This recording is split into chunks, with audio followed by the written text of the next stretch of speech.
Cool. Yeah. Right, so what we've got here, if I separate this off into two sections, one pipe, right? So in the one pipe system, we've got the heat source, which could be the heat pump, oil boiler. In this case, we've got a gas boiler, right? Flow and return come off. Flow, return, okay? In this system, we've got a 22 mm pipe going around the system, or in our case, an old 3/4 pipe, and every radiator is coming off it like this, which is why you can see from what I had done, I've had to, because we're going on to a one pipe system, pretty much do it the same way. So each radiator is coming off like that. The downside is water's flowing around the system and it can just go past the radiators. The only thing that makes the hot water go into the radiators is the fact that hot water's lighter and it'll rise up to the top, and cold water's heavier, so it'll come out to the bottom. And yeah, that's basically how it's circulating into the thing. So there's nothing forcing it to go in. So even with the rad valves that are on either side, you can shut and restrict them down and do what you want, but it's not really going to have any control over the system. Now, today we used a two pipe system method. This house is 130 years old. I'm not saying the heating system was that old, but probably would have been fitted in the 60s or something like that.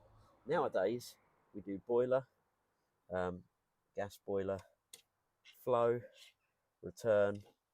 However, we go like this, not linked together at any point like this is. This is one loop, remember? Not linked together.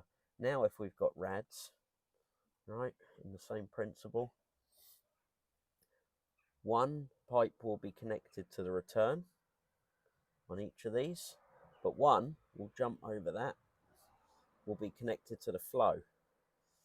That means for water to get from the flow back to the boiler's return, it has to go through radiators, which means if we restrict the flow on some of the earlier radiators and open the flow on the lock shields on some of the later ones, that's how we can balance the system.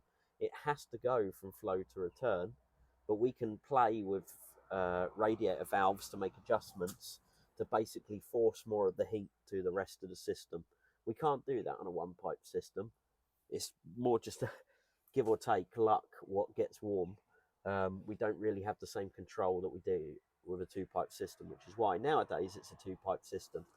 There is one other style that you might see, which is what I call a builder's one pipe system, which is when they don't know what they're doing, and you've got flow, return, right?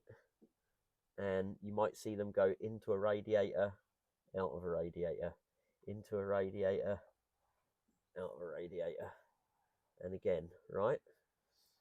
Now, what happens here, flow comes along, goes into that radiator, but if you shut that radiator off, guess what? Can't get back to the boiler, and none of the other ones get warm. They're after it. So builders that don't really know what they're doing with pipe work and think they have an idea of how it works, I've seen that done before. You shut one off, it shuts them all off. So that's a one pipe system done wrong. One pipe done wrong. All right, does that make sense? So yeah, old one pipe, which is what we're working on today. Two pipe, what we always work on normally.